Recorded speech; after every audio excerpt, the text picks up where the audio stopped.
Puji Tuhan saudara sekalian, saya berharap saudara di rumah sehat-sehat dan jaga kesehatan. Ya tolong olahraga dan jemur dan kalau bisa kemana-mana harus pakai masker ya. Tuhan Yesus berkati dan kita sama-sama berdoa dan saya akan undang Samuel untuk bantu kita berdoa ya supaya kita berkati Tuhan ya, yang menyampaikan firman Tuhan juga dikuatkan, yang dengar di rumah dimanapun juga dikuatkan. Silakan Samuel berdoa.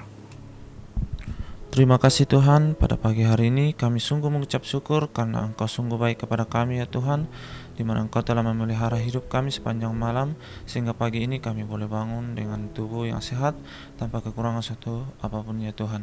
Terima kasih Bapa, pada pagi hari ini kami akan ya Tuhan merenungkan firman-Mu, kiranya Engkau berkati hamba-Mu yang akan menyampaikan firman-Mu, berikan kekuatan, kesehatan, agar apa yang disampaikan berasal daripada-Mu ya Tuhan. Terima kasih Tuhan, biarlah firman-Mu bisa menguatkan kami sepanjang hari ini. Di dalam nama Tuhan Yesus kami berdoa. Haleluya. Amin. Amin. Puji Tuhan saudara sekalian. Beberapa tahun yang lalu ya, ada satu orang eksperimen tentang manusia ya, dan mereka ini saintis luar biasa di Amerika. Mereka eksperimen bagaimana apakah manusia itu tubuhnya ya akan mati gitu loh, dan mereka akhirnya dapat satu konklusi bahwa rencana tubuh semuanya pakai gambar atau apa saya nggak ngerti itu ya, bahwa sebenarnya manusia itu tidak akan ada mati atau kematian, hanya jantung aja. Kalau jantungnya itu jalan terus, tidak ada masalah, dan manusia itu tidak akan so called mati gitu loh. Nah, kenapa manusia bisa mati? Ceritanya very simple. Kenapa ada kematian terjadi di dalam kehidupan manusia? Satu hal, yaitu dosa. Saudara sekalian ingat bahwa Adam dan Hawa waktu mereka di Taman Eden tidak ada kematian. Waktu saya baru bertobat, kan saya dari kecil sudah educated di Chinese culture gitu, dari kebudayaan orang Tionghoa, orang Chinese gitu loh. Dan kebudayaan Chinese sudah 6.000 tahun. Berarti Alkitab kita 2000 tahun lebih kan. Waktu itu saya baru bertobat, dan tambah ya 3.000 tahun yang di perjanjian lama. Berarti kebudayaan culture-nya orang Chinese itu lebih tua daripada Alkitab. Dan saya salah. Salahnya apa? Karena waktu Adam dan Hawa mereka tinggal dan nginep bersama-sama dengan Tuhan di Taman Eden, tidak ada kematian. 1 hari di sorga, 1000 tahun di dunia. Jadi ada orang bilang, Pak Amin, lu percaya Tuhan, ini batu udah 7.000 tahun, mana Alkitab lu 7.000 tahun? Of course, Alkitab kita jauh lebih itu, karena sebelum semuanya ini terjadi, Adam dan Hawa nggak tahu berapa hari tinggal sama Tuhan. Ribuan tahun, puluhan ribu. Jadi ada orang bilang, ini batu ini lebih tua dari Alkitab. Nggak. Lebih tua dari Alkitab, yes, karena Musa yang tulis.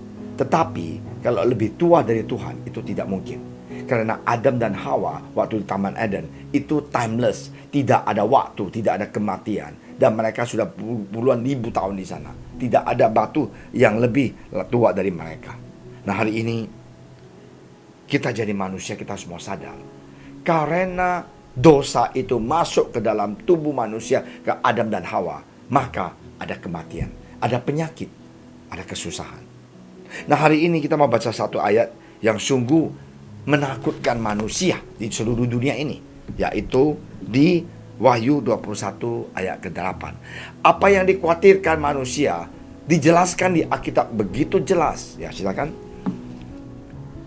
Wahyu 21 ayat 8. Tetapi orang-orang penakut, orang-orang yang tidak percaya, orang-orang keji, orang-orang pembunuh, orang-orang sundal, tukang-tukang sihir, penyembah-penyembah berhala, dan semua pendusta, mereka akan mendapat bagian mereka di dalam lautan yang menyala-nyala oleh api dan belerang.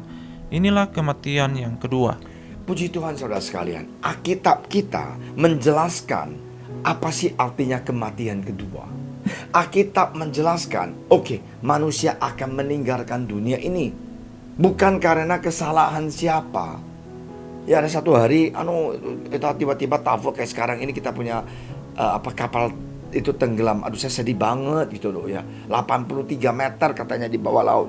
Dan semuanya meninggal. Dan mereka tanya Yesus, Yesus, apakah orang meninggal ini karena dosanya orang tuanya? Tidak. Apakah dosa mereka? Tidak. Nah, saya mau katakan, kita tidak bisa salahkan itu semuanya karena dosa, musibah itu terjadi di dunia ini. Karena dosa, bahwa manusialah yang berbuat dosa, maka ada kecelakaan, ada segalanya yang terjadi dalam kehidupan kita. Kita tidak bisa dan tidak boleh menyalahkan Tuhan Yesus yang Tuhan menciptakan dunia ini. Hari ini Tuhan memberikan kita peringatan bahwa kita ini adalah manusia yang terbatas, yang dari tanah dan debu. Kita akan kembali. Ya, di Alkitab dikatakan di Kejadian 3 ayat 19. Ya, Kejadian 3 ayat 19. Apa yang terjadi? Waktu Adam dan Hawa berbuat dosa, Tuhan usir mereka keluar. Dan Tuhan pesan, hai Adam dan Hawa, karena dosa Anda berdua, karena pilihan Anda, maka kematian itu akan turun dalam kehidupan Anda. Nah, ini yang terjadi di Kejadian 3 ayat 19. Silakan sambil baca ayat itu, ya. Kejadian 3 ayat 19. Dengan berpeluh engkau akan mencari makananmu, sampai engkau kembali lagi menjadi tanah. Karena dari situlah engkau diambil, sebab engkau debu dan engkau akan kembali menjadi debu. Tuhan sudah kasih mereka term and condition. Kalau you berbuat dosa, you keluar, dan apa yang terjadi? You harus mau dengan keringat. Dengan kata lain, dengan keringat kamu kerja capek-capek dan baru mencari nafkah. Nah, akhirnya sampai you kembali ke tanah. Dengan kata lain, Adam dan Hawa, dulunya you orang sama aku di Taman Eden nggak pernah ada kematian karena ketidaktaatan Anda berdua. Sekarang Anda akan terima apa? Dengan susah payah kalian akan kerja mencari nafkah, dan sampai Anda kembali ke tanah karena Anda adalah tanah dan debu. Kembali ke sana. Tuhan sudah planning semuanya dan Dia sayang sama kita.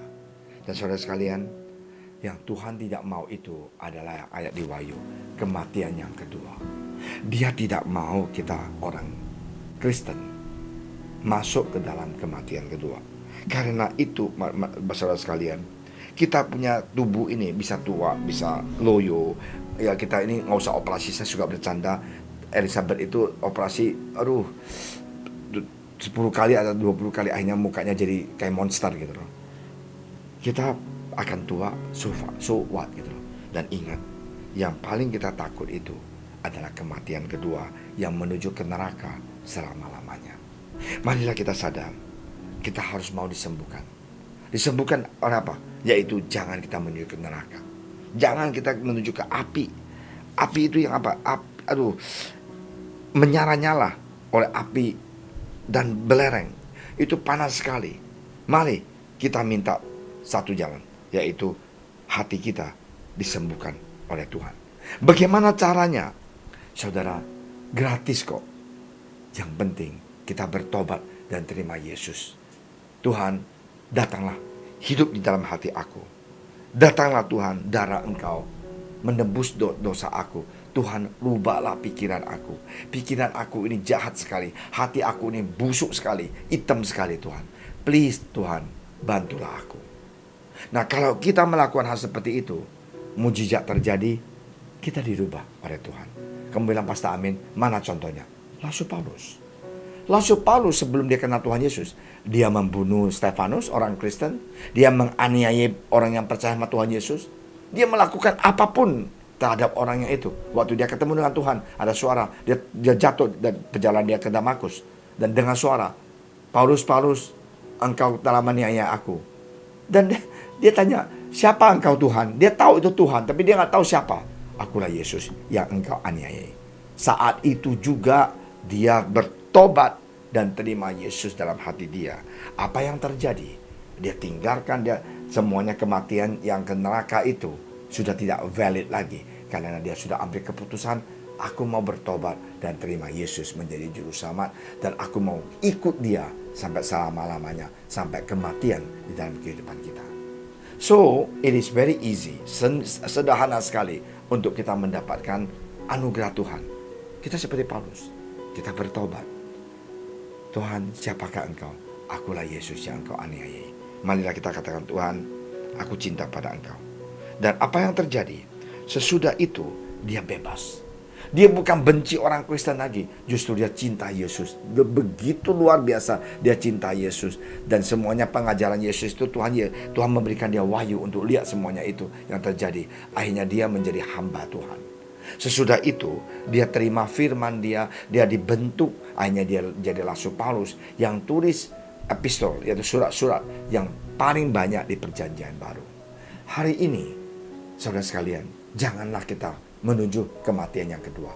Kalau kita adalah orang yang berdosa, jangan bilangnya Pastor Amin sempurna. Tidak.